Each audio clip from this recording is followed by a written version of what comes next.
What is up, guys? It is Liz. Welcome back if you have seen my other video. Welcome back even if you haven't seen any of my videos. This is my second video, just so you know you're not missing out on much. Today I'm going to be talking about the differences between Percy Jackson movies and the Percy Jackson books. So in case you didn't know, my name is Liz, as in Liz Rants. And just a fair warning, this will most likely have some form of spoilers in it. I'm going to try to give an individual spoiler warning before, I say one, but if I forget one, just general spoiler warning. So if you're planning on reading the Percy Jackson book series and you haven't yet, but you don't want it spoiled, then I would suggest not watching it. But anyways, so let's just start with the first Percy Jackson movie. Now, I have read all of the Percy Jackson books, and I've seen all of the Percy Jackson movies, all 2 of them. But let's just start with the first one. First off, Percy is around, I want to say around 16-ish in the movies, and in the books he is 12 when he first, discovers that he's a demigod and everything. And there's not a huge difference in the very beginning part of the movie. Except for, I will say, in the books, Miss Dodds, who turns out to be a harpy, basically Grover and I forgot what his fake name is in the books, but Chiron, who turns out to be, a centaur Chiron, they use the mist, which is what mortals, and you can use it against other demigods. Basically, the mist is an overall thing that hides the demigod and the gods world from the mortal world. And you can also, people who have mastered it can manipulate the mist to make people see other things, or to make people not see other things. So basically, Grover and Chiron manipulated the mist into everyone else, just from that class, from Percy's class, from basically the entire school, that they didn't remember Miss Dodds. They never had a Miss Dodds. She basically never existed to anyone else. And basically in the books, Percy thinks he's going crazy because Grover and Chiron are also pretending like she never existed. So they are playing along with that. And that never happens in the movie. Basically, in the movie, they get attacked, and then it's a whole, they don't do the whole mist thing. They don't really ever really explain the mist at all in the movies. And I will say that the movies are not the worst thing if you haven't read the books, but it will not give you the full story of the books. Now, secondly, so in camp, now I will say the whole car getting attacked thing, that is relatively, both of the scenes from both the movies and the books are relatively similar, and actually are a pretty good screen to movie adaptation for that one.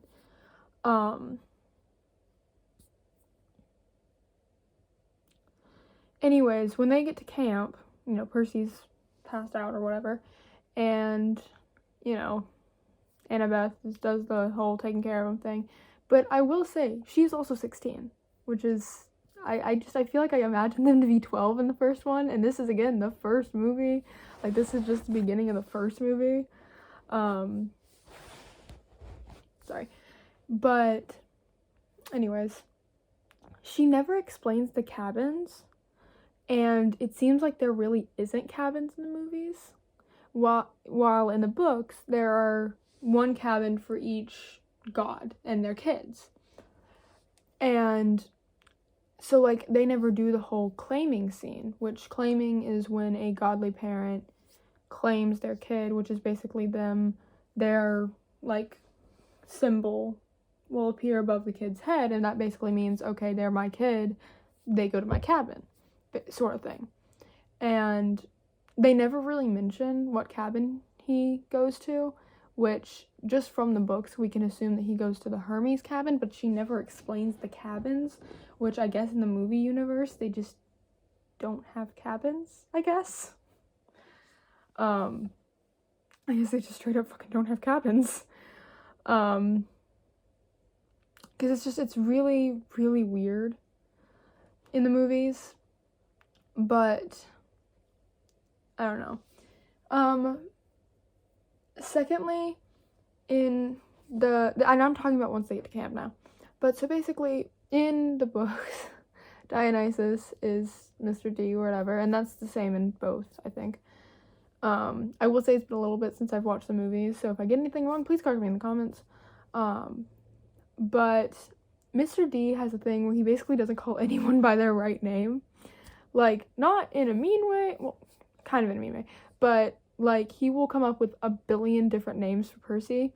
Like, there's, like, Peter Johnson, Pedro Jorgensen. He'll get the first letters right, but then he makes up a bunch of different names for basically everyone. That's just a fact. And so they don't have him do this in the movie, which I don't know why, it just makes me like a little uncomfy, because it seems like he's just mean without caring. And then they meet Luke. While Luke is, okay, the thing is, the meeting of Luke goes differently in both of the things. In the book, he gets introduced to Luke because Percy goes to the Hermes cabin because Percy is unclaimed. At least then, he is unclaimed. So all of the unclaimed kids goes to the Hermes cabin, because Hermes is known to take in travelers. And so his kids take in them. And it was always a thing in the books that the Hermes cabin was always really overcrowded, especially for the kids who were actually, like, were claimed by Hermes and were kids of Hermes. But the meetings in the books go very differently. In the books, he meets Luke at the cabin. And in the books, Percy has, like, the Minotaur horn. Yeah, Minotaur horn that he took, and he, like, keeps it. And in the movie that just doesn't happen, which is weird as hell to me. But anyway, and then in the movies, they meet him at Capture the Flag, which I find really weird. Now going on to the claiming scene. So the claiming scene in the book happens when he is in the river and he starts healing with the water. Like, the water goes all over his body and it heals his cuts and it heals his everything. And then he gets claimed. Like, he gets a trident above his head and everyone is like, oh my god. Because they also don't mention the Big Three prophecy, or the Big Three pact, or whatever. They mention the Big Three prophecy, but they don't mention the Big Three pact. The Big Three pact in the books is where basically around, I don't know, about 100 years before Percy was born, so like 1920s, I think, they all made a pact that they wouldn't have any more demigod kids, because basically Hera got on Zeus about having so many demigod kids, and then he was basically like, bitches, you have to do this with me. If I have to do this, you have to do this with me. And so basically the three brothers had a pact where they would not have any more kids with other people. They don't fulfill that. But so they don't, like, fully in the movie explain just the humongous hatred for Percy that Hades has. Hades has hatred because you do figure out later in the series in, oh my god, the third one? I know it's the third one. I can't remember the name for the life of me right now, but it's the third one. And sorry if you hear noises. My kitchen is right next to my room. But,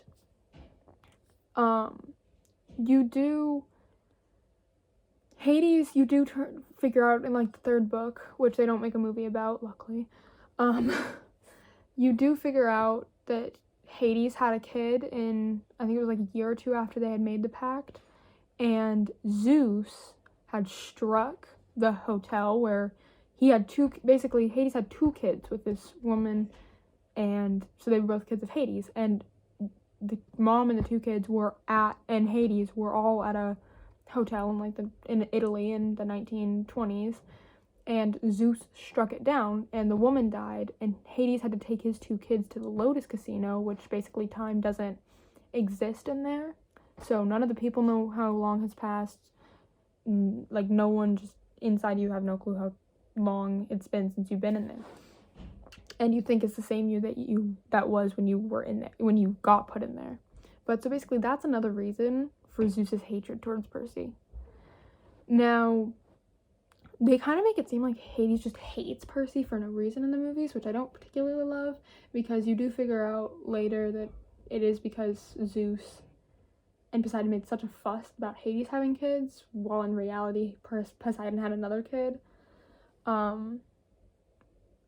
Like a bunch of years after the pact. But yeah, the claiming scene was actually a really cool scene that they definitely could have done something with, but they just, I guess, decided not to. I don't know. But, and then I will say, the whole pearl thing of whatever it's called, of like them having to collect one pearl and then they like whatever, that doesn't happen in the books. They don't like collect the pearls along the way. They are literally trying to get from Long Island, like in the books, they are just trying to get from Long Island, New York to California. That is all they are trying to do. And yes, they encounter all of the places along the way, but all they are trying to do is get from where they are now to where they need to be. That is all they're doing in the books. They are not looking out for fucking whatever they're called, like, pearls. And actually in the books, so I'm gonna have to explain a little bit more, but, so basically, they don't do this in the movies, but there's 4 places, no. I think there's 3 places that they go on along the way, same as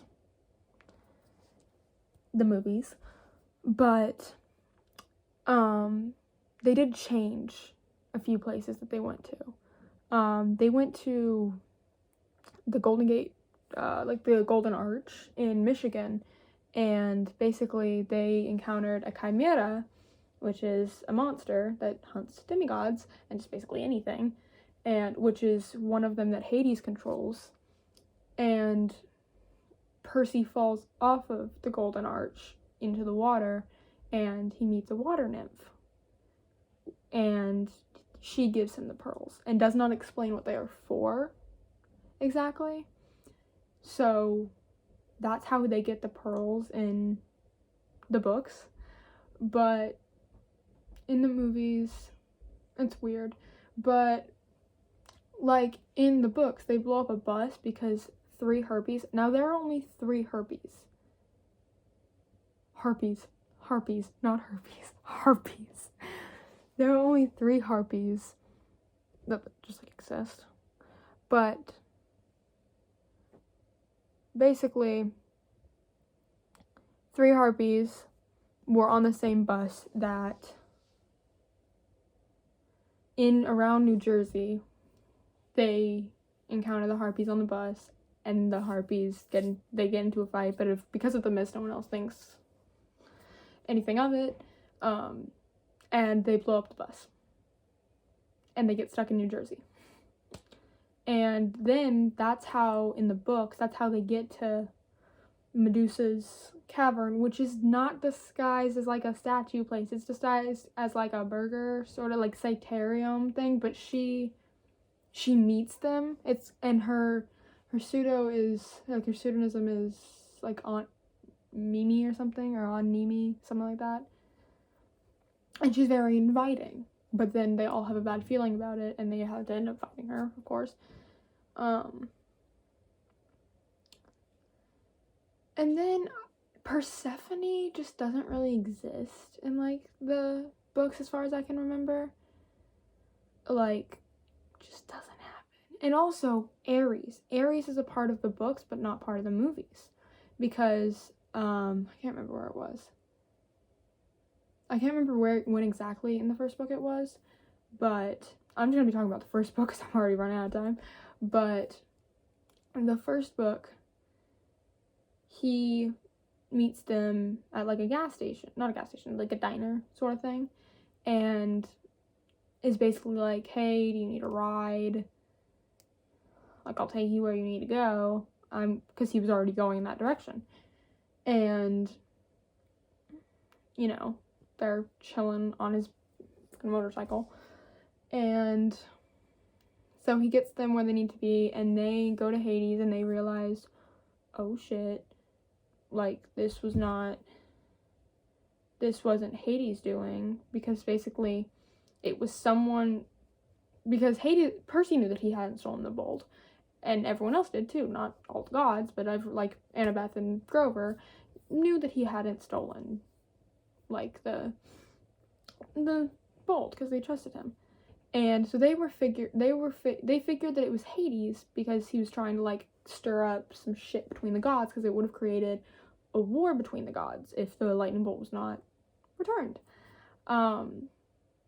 But they then figure out Hades didn't try to start the war, so they go back and they figure out that it was actually Ares who was trying to start the war, because he feeds off of war, basically. War makes him more powerful. He also has an effect where basically being around him makes everyone else kind of angrier, and so then that feeds him. Anger feeds him, basically. And he's not gonna, like, die without anger, but basically since he makes everyone around him angry, he does constantly have anger flowing into him. But so they fight Ares, and basically everyone then thinks that, like, the news and all the mortals think that that Percy was kidnapped, because to everyone else Ares didn't look like fucking God, and to everyone else it was guns instead of swords. And the betrayal of Luke, that happens a hell of a lot differently in the book.